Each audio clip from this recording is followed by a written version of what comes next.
Greetings, my peeps, and welcome to the All Things Basketball Podcast with your boy GD. In this episode, it's the off season now in the NBA, so we'll talk about the trades, all the trades that went down. I'll save the signings and all that other stuff for another episode, but trades, we'll talk about trades right now, and I'll touch on the draft a little bit as well. So just sit back, relax, and enjoy the show.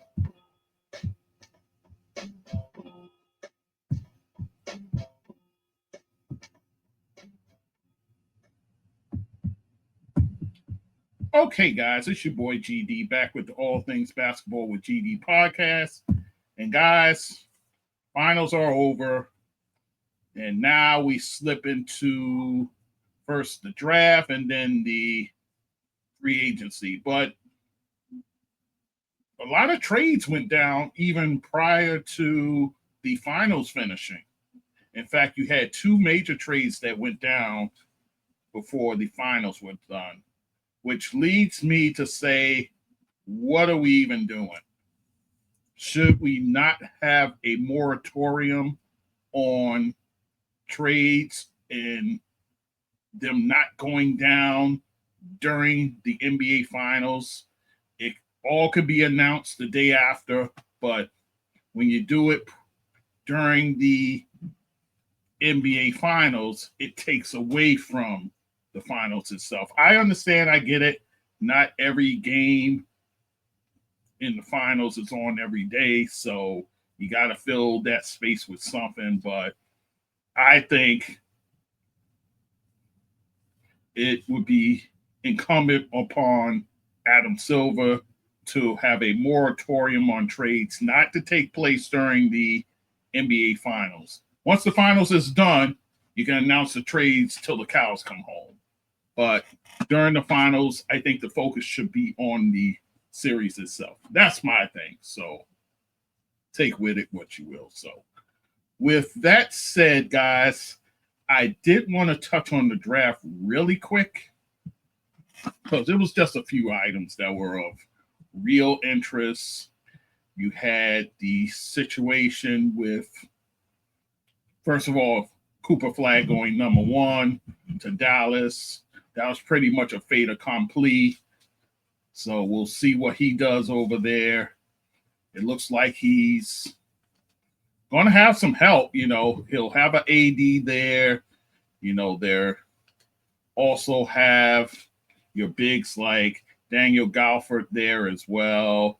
You'll have the likes of, they'll get point guard help to be there until Kyrie arrives. So Cooper Flag will have something to work with. You'll still have Jason Kidd for the moment. It doesn't appear he's going anywhere. I understand. I get it. There's overtures being made by the New York Knicks. Maybe I'll touch on the Knicks really quick. Also with that debacle of a coaching search that's going down with them. But yeah, so I think Cooper Flag is in a nice place where at least he's playing with a top-tier player in Anthony Davis. And then once you get Kyrie back, then that's a whole other thing. But I think he's in a good spot as far as first picks overall. So we'll see what he does with that. And then there was the incident with Ace Bailey. Ace Bailey, he declined a lot of teams, you know, the individual workouts. He declined a lot of those, leading many to criticize that. And I get it. You know, I understand. But you know something? You can pull that, but if a team wants you, they're still going to try and get you, regardless of whether you worked out with them or not. We still have tape on you from in college. So we have that to go on. So you have that. But nonetheless, guys, Ace Bailey ends up falling down to 5th to the Utah Jazz. A lot of people were saying, well, actually, I heard that he told teams not to draft him and all those sort of things. I'm like, yeah, that's not good to, you're kind of leaving a bad impression. But he ends up getting drafted by Utah. Supposedly, the look on his face said that he wasn't thrilled with it. Then he kind of slow played going to Utah. He is in Utah now, guys, so we can quell all the nonsense with that. But you got to be careful coming into the league, kind of making demands and things like that, because this league will blackball you with the quickness. So there's that. But he goes to Utah, and believe it or not, it's a good situation. They also drafted William Clayton Jr. I thought that was a terrific pick for them.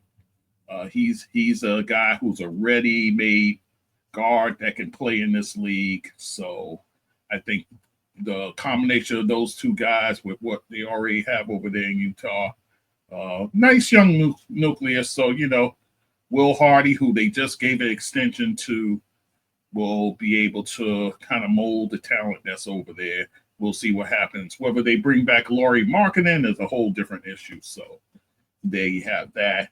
And then my Knicks, of course, picks a French player in the second round, a guy who's friends with last year's pick, Polcom Didiat. So there's that. So it's like a French connection there, if you will. Is he coming over to the States and play? We don't even know. So we'll see what happens with that. If he ends up in summer camp, we'll see. So a lot going on with the Knicks. And then you have that debacle of a coaching search that's taking place with them, how they wanted to talk to coaches that were already employed, like Jason Kidd. I kind of mentioned that. They also talked to Minnesota's coach, Mark Finch. Wanted to talk to him. Wanted to talk to Ime Udoka. Houston said thanks, but no thanks. We're giving the extension, so don't even think about him. And rightfully so. He's done a great job in Houston so far.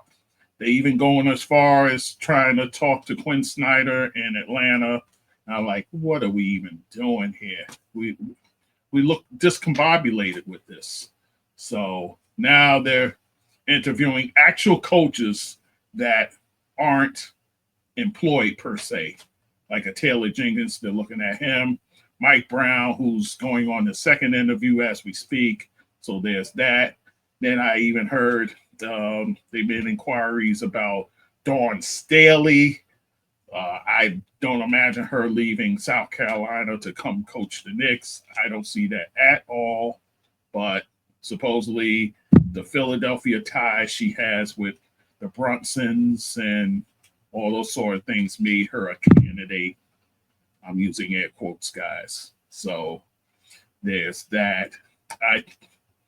I think if you were looking at a woman to coach, I would look more to Becky Hammon because I've seen her do it. So do I think that Dawn could not do it? Absolutely not. I think she can coach whoever you put in front of her. But I don't know what the Knicks are doing. And then you go looking at James Borrego, who used to be a coach of the Charlotte Hornets, who didn't have a stellar record, but that could be an indictment of the roster that he had more so than him. So there's that. But again, Mike Brown looks like he's kind of the leader in the clubhouse. He's getting that second interview, so we'll see. So they want no parts of Mike Brown, not Mike Brown. They want no parts of Mike Malone. They seem like they want no parts of Johnny Bryant, who was in this system, guys, under Coach Thibodeau. They want no parts of him either. Sam Cassell, throw that out the window. Mark Jackson still being blackballed, if you will, by the league. So you won't see him coming through the door. Jeff Van Gundy, forget about it. They're not even looking his way. So that's the crop that we have. Mike Brown, Taylor Jenkins, James Borrego, and they're sniffing around Dawn Staley. I think that's to no avail, but it is what it is. But the coaching search is a mess, guys. An absolute mess, an embarrassment, and all the things. So there's that. All right, guys. I went on a tangent enough about those things. Let's talk about these trades. So June 15th, the Orlando Magic makes a bold move, a trade for Desmond Bane from the Memphis Grizzlies, 5-year player, averaged nearly 18 points per game, over 4.5 rebounds, nearly 4 assists. Solid shooter from the field, over 47%, 41% from three. You love that. And over 88% from the free throw line. So he's been solid there. So Orlando said, you know what? We got to make a big move in the East. And now is the time.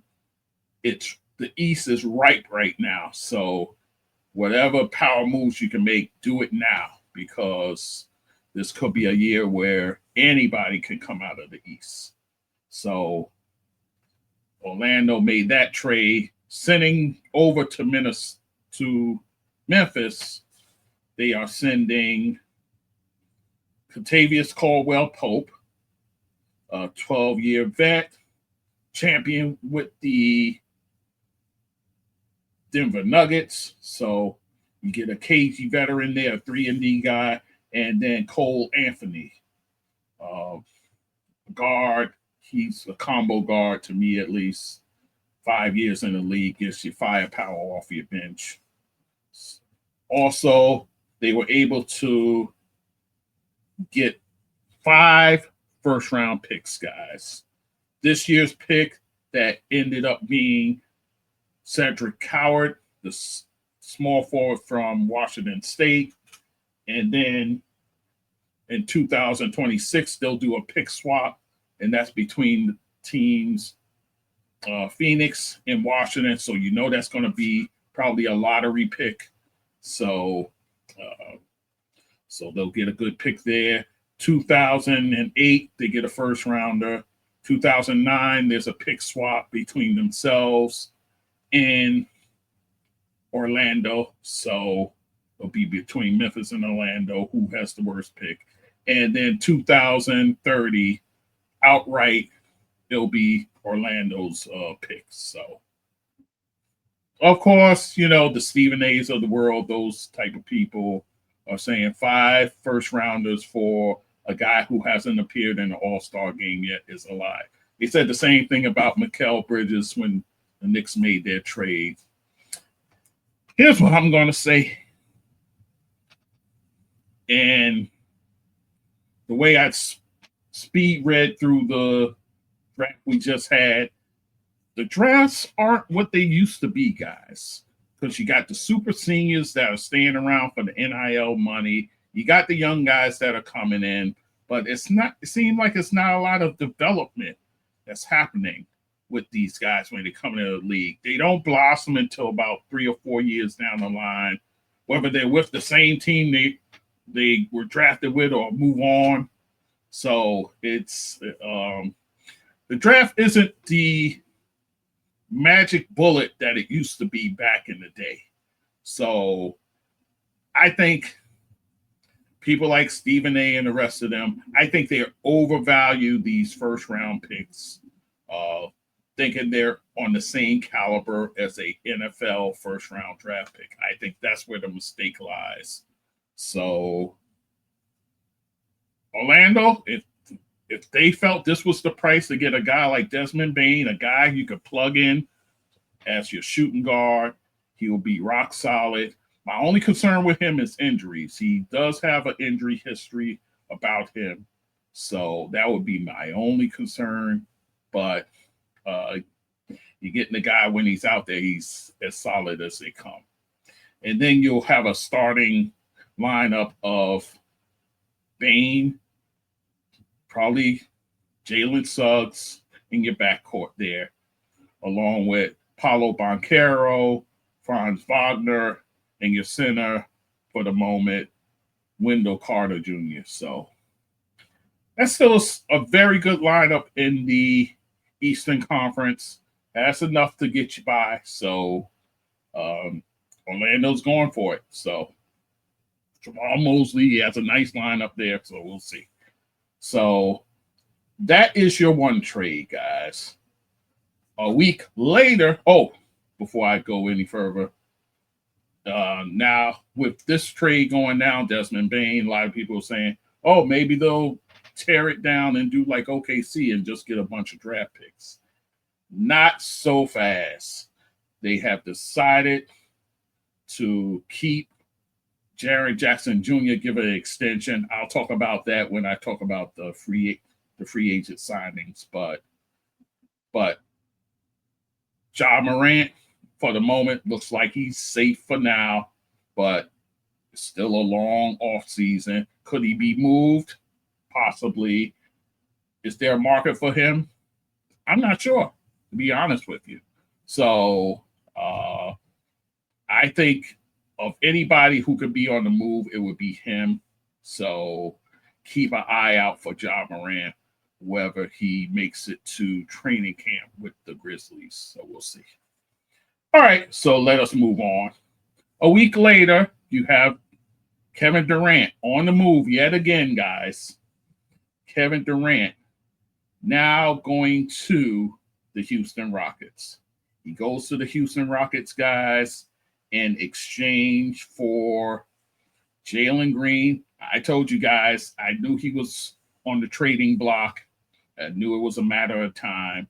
And off he goes in this trade, along with Dillon Brooks. That was the surprise, guys. I was absolutely stunned that they sent Dillon Brooks. Not because, losing to Dillon Brooks will hurt your team per se, but I just thought he was not in the equation. I thought it would be younger guys like a Jabari Smith, maybe a Cam Whitmore, maybe a Terry Eason, but no. Dillon Brooks goes to Phoenix along with Jalen Green. And also, guys, they have a first rounder that they sending to Phoenix, and that turned into Khalid Maluach, the center from Duke. So that's who they ended up getting. Also, they got a second-round pick as well in this year's draft. Jahmai Mashack, shooting guard out of Tennessee. 2 second-rounders for 2026 rather. And then 2 more second-rounders in 2030. That's via the Boston Celtics. And then 2032, which will be Houston's own.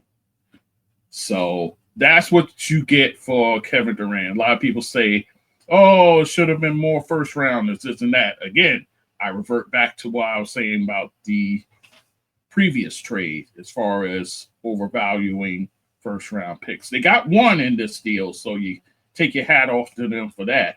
The rest are second rounders. So, but Kevin Durant, you know him, you know his resume, 17 years in the league, guys. He had 2 years when he was out with the knee. So a lot of people say, that kind of gives him a bit more spring in his step, if you will, missing those 2 seasons. I don't know where you get that fascination from, but that's another story. A 27-point scorer for his career, 7 rebounds, nearly 4.5 assists. Rookie of the Year, League MVP, 2-time champion with the Golden State Warriors, 2-time Finals MVP with the Golden State Warriors, 4-time scoring champ in this league. So a top 75 player, guys. You plug him into your lineup. Now you got a starting lineup that looks like Kevin Durant, Alperen Sengun, Fred VanVleet, who you just gave him an extension. I'll talk about that later. Well, in another episode. Amen Thompson, up-and-coming young player, and Jabari Smith, who you ended up not dealing, but you kept him in the fold, gave him an extension as well. I'll talk about that in the other episode. So that's your starting lineup. You have a solid bench as well. So Houston's going for it, guys. Going for it in that competitive Western Conference. So, well, here's my thing with Kevin Durant, because you and I know his modus operandi is just to come there and hoop. That's who he is.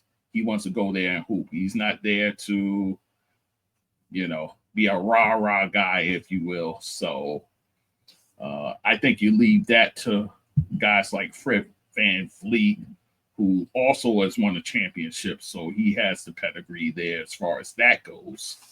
But I think Kevin Durant, he's a guy when everything breaks down, you can go to him and he's a bucket. So how Ime Udoka employs him in that offense, we'll see what happens. But I trust Udoka as far as that goes. So there'll be a tough team. How he blends in with other guys, I'll be very interested to see. But, this is to me, it's a low risk, if you will, high reward if you get the Kevin Durant that you saw with Golden State, giving it to you in the playoffs and carrying your team to the ultimate goal. So it's a roll of the dice, but it can pay high rewards. So give Houston props for that. So there you go. Now, as far as Phoenix side, you'll probably have both these guys in your starting lineup if you keep Jalen Green. I hear that rumor has it that he may not even stick, because remember, guys, you have Devin Booker still. You have Bradley Beal, who has that no trade, one of two players with a no trade contract. The other one, LeBron James. So, again, there you have that. So, do they flip Jalen Green? And what do you get back in return? We'll see. But, I don't see them going into training camp with all three of those guys there. So, we'll see what happens. But that is that deal. Again, both of these deals happened during the NBA Finals. An absolute no-no in my mind, but it is what it is. Let's move on. June 23rd, you had this trade go down, guys. Boston Celtics, you're starting to unload some salary, guys. Boston Celtics acquire Anfernee Simons from the Portland Trail Blazers. They got him along with two future second rounders.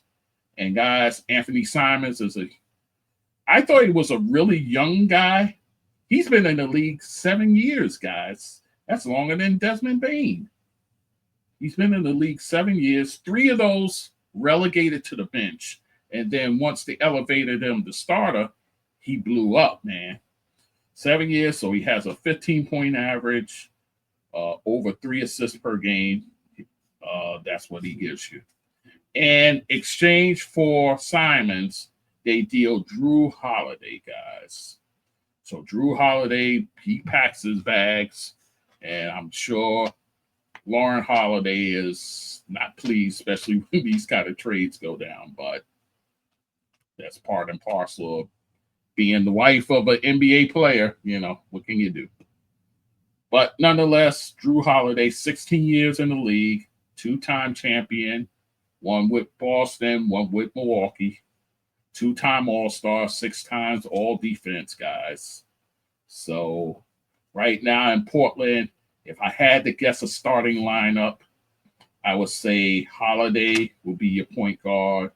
Shaedon Sharpe, who has played well for the Portland Trailblazers.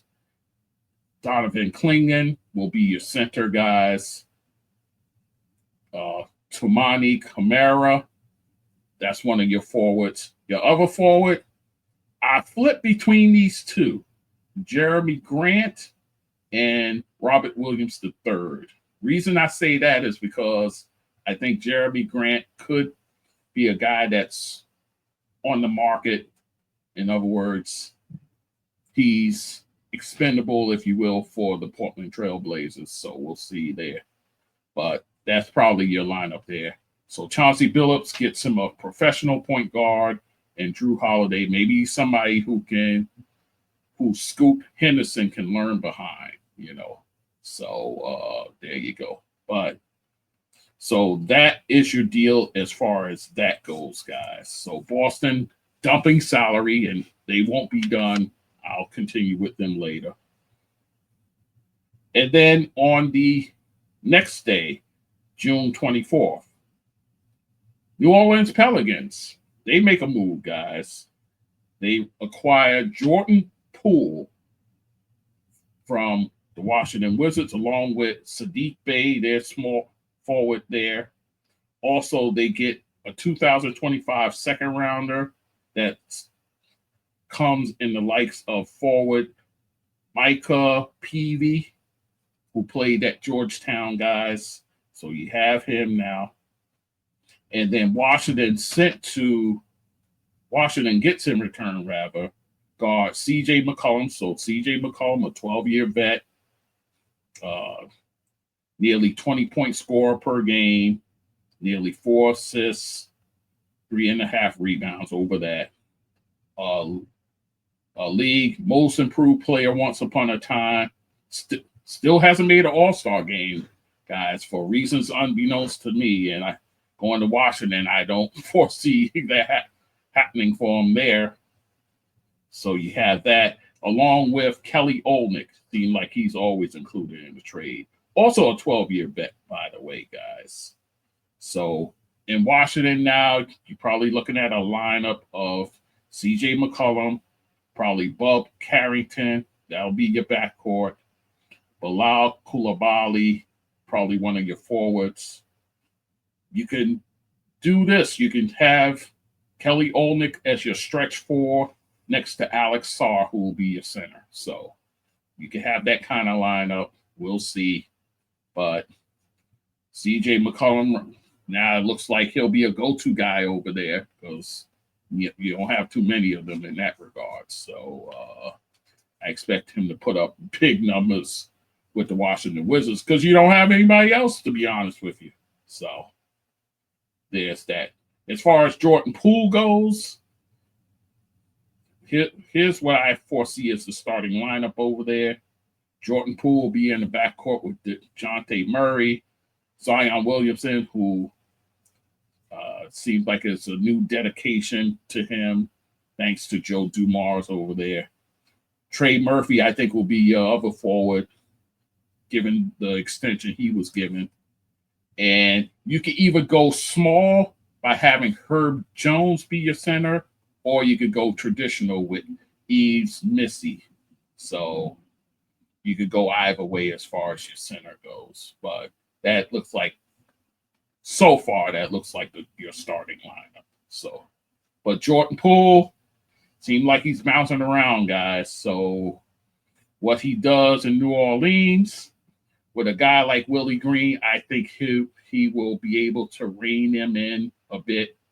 So, hey, look, maybe you'll see a much better Jordan Poole than what you've seen thus far. So, and you're going to have it over there. So there's that. So that's that deal. Let us continue. Boston dumping more salary, as I said, right? Kristaps Porzingis on the move, guys. Going to Atlanta. 9-year vet, scoring 19.5 points over that, nearly 8 rebounds, almost 2 blocks per game. NBA champion, one-time All-Star, championship with Boston, obviously.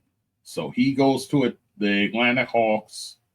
Boston gets Georges Niang, forward, coming from Atlanta. along with a future second rounder. So basically, this is a salary dump for Boston. And then Brooklyn is involved as the third team. They get guard Terrence Mann. So you add another guard to your bevy of guards. Oh, by the way, the Nets had 5 first-round picks in this 2025 draft. 4 of them guards. So add this guard to the 4 guards you drafted. Plus, you still have a Cam Thomas there and other guards also. So there you have that. So Brooklyn's loaded with guards. So there that is. And 2025 first rounder, which is one of your picks, Drake Powell. One of your guards, by the way. So there's that. But again, Porzingis on the move, guys. The starting 5 I foresee for the Hawks. Kristaps Porzingis will be your stretch 4. Trae Young, he's still in the fold thus far. Haven't heard any overtures about him being moved yet. Jalen Johnson, your promising young forward, he'll be in the fold there. Nickeil Alexander-Walker. So that'll be your starting center now, full-time. I'll be interested to see what he does on a full-time basis. There'll be no Clint Capella around. I'll talk about that when I talk about free agency. And then Dyson Daniels, your most improved player. He will be the other guard with Trae Young. Nice squad, by the way, guys. So Quinn Snyder has a nice little nucleus there. They made some power moves as well. I'll talk about those. In fact, they made one more trade that I'll talk about a little later. So Atlanta looking good. And again, that Eastern Conference is starting to open up. So Atlanta, why not? So we'll see what happens there. So that's another trade, guys. June 25th, actually, this was the day of the draft. Phoenix makes another trade, guys. Now, mind you, they got the center from Duke, right? On draft day, they trade for another center from Charlotte, Mark Williams. So mind you, they now have Mark Williams, the kid from Duke, and Nick Richards is still there. So you have the center combination that was in Charlotte, now in Phoenix. Plus you have the young center. So they're overrun with center right now. So you get him. He's been in the league 3 years, guys. Here's his games played in those 3 years, guys. 43 as a rookie, 19 in the second year, 44 in his third year, guys. So he's not even averaging 40 games per year, guys. That's, it's a roll of the dice for Phoenix. Remember, guys, he was supposed to be on the move to the Lakers, but the league rescinded that deal because of the, not the league.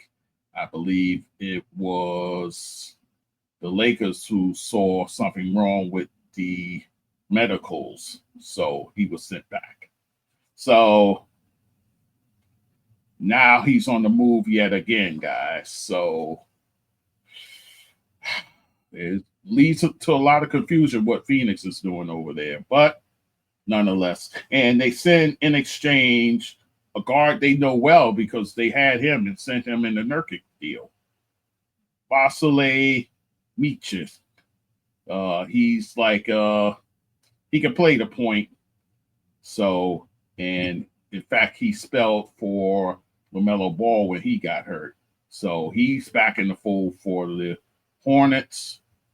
And then you get a first rounder as well in 2025 draft and the likes of Liam McNeely out of UConn. And then they also get a 2029 first rounder from Phoenix. So, and then as of now, your starting lineup over there, provided you don't trade Jalen Green, who I talked about previously, Jalen Green, Dillon Brooks,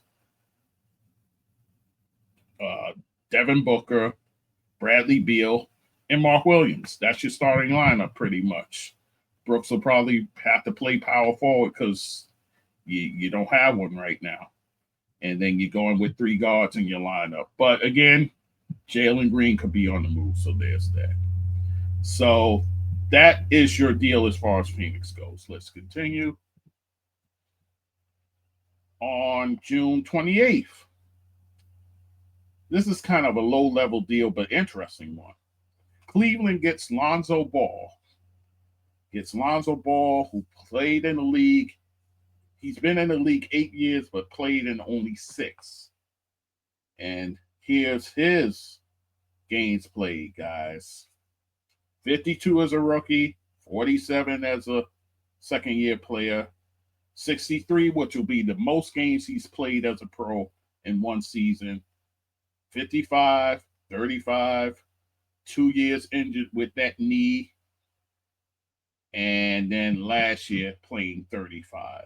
So major risk for the Cleveland Cavaliers. And going back to Chicago in this deal, Isaac Okoro, a 5-year player who's more of a defensive player, if anything. So it's like a trade of 2 defensive players, if you will. But Lonzo Ball will definitely be a help to them because right now, Darius Garland, he's under the knife. He's had surgery, so he's going to be out several months. So you're definitely going to need Lonzo Ball there, provided he's healthy, of course, guys. You know, that's the caveat with him. So we'll see what happens. So kind of a need move for Cleveland Cavaliers, and you didn't have to give up much to get the guy. So there you have it. So kind of a low tier trade, but can bring high reward if Lonzo Ball is healthy for the Cleveland Cavaliers. And then June 29th, Charlotte, not done making trades, guys. They get Collin Sexton from the Utah Jazz, a 7-year player scoring nearly 19 points per game, well over 3.5 assists. And in exchange for him, you send Jusuf Nurkic to the Utah Jazz. So you get scoring help in Sexton, guys. As far as the starting lineup goes, it'll probably be Sexton and LaMelo Ball in that backcourt, along with Brandon Miller. You could use him as your small forward. Miles Bridges, your power. And then now that you dealt all your centers, maybe you give a rookie a shot. Ryan Kalkbrenner. Maybe you give that rookie a shot as far as starting center goes. So we'll see. Are they going to make a move and maybe bring in a center, a veteran center? I would think that would be the wise thing to do. So we'll see what happens there. And then Nurkic, I don't even know if he starts over there, to be honest with you. So it could be just the Angels over there collecting talent and maybe shuffling that talent on elsewhere. We'll see. 2 more deals and then we're done, guys. The Brooklyn Nets, in desperate need of some kind of star power. You get Michael Porter Jr. from the Denver Nuggets, along with a 2032 first-round pick. In exchange, you send to Denver Nuggets Cam Johnson. Now, Michael Porter Jr., a bona fide scorer, guys, and something that the Nets desperately need. The only thing with him, he's always got the back issues, so that's always part and parcel with him. So you have to be mindful of that. Now, for Denver, you're getting a younger version of Michael Porter Jr., if you will. He's a a stretch 3 or 4 who can light it up from deep. So only thing with him is health. He has health problems also. So, but definitely a guy you could plug in to your starting lineup and can give you some punch, that's for sure. So nice move for both teams. And plus, Brooklyn's getting that unprotected 2032 first round pick, who we don't know what that'll look like. Well, what Denver will look like at that point. So it could be a very good pick. We'll see. And then the last one was a sign and trade, guys. Atlanta Hawks getting very busy, guys. Getting Nickeil Alexander-Walker from the Minnesota Timberwolves. I figure he was a guy who will be a high price item on the move. You do a sign and trade for him. He's getting 4 years at $62 million. Wow. I don't foresee him starting. I told you the starting lineup I see as far as that team goes. I think Nickeil will be the first guy coming off that bench for them, giving them firepower. So, yeah. But a nice get for the Atlanta Hawks, who, again, the East is wide open. So why not fortify your bench with a guy like this? And with the sign and trade, Atlanta sends to Minnesota the 2027 second round pick, which actually belonged to Cleveland, and cash considerations. So there you have it. Nickeil Alexander-Walker on the move to, dare I say, improving Atlanta Hawks team. We'll see. But there you go. All right, guys. So I thank you for listening. As always, all things basketball with GD.com is the website. There you find my episodes, all the things, all the happenings. And guys, All-Star voting is in for the WNBA. So we can talk about that. We can talk about the Commissioner's Cup as well, which is coming up. It's going to be the Indiana Fever taking on the Minnesota Lynx. So I'll give you a recap of that, guys. So there you have that. And then the signings. I want to get to the signings as well. So I'll do the signings tomorrow. So I took care of all the trades. You still got signings pouring in. So we'll do the signings tomorrow. Definitely want to talk about LeBron James using his player option to stay with the Lakers. A lot of overtures have been made about it. I give you my opinion as far as that goes, and a whole bunch of other signings. So, all right, guys. Again, all things basketball with GD.com is the website. There you'll find all the episodes, the clips. You find my donate buttons as well. PayPal, Buy Me a Coffee, Spotify donate. There you give to the show, guys. Also in the scroll, my Cash App, $GD, that Sports Do. Cash App, $GD, that Sports Do. Also, guys, as far as podcast platforms, I'm on them all. Apple, YouTube. I put my stuff on LinkedIn as well. Socials, TikTok, Instagram, some Blue Sky, some Facebook. That's all. All right. Thank you for listening. As always, your listenership is always appreciated, guys. All right. And then, again, I want to push out one more episode before I take another needed vacation. Yeah, it's summertime, man. I'm out in these streets, so it is what it is. All right, guys. I'll talk to you soon. All right. Take care.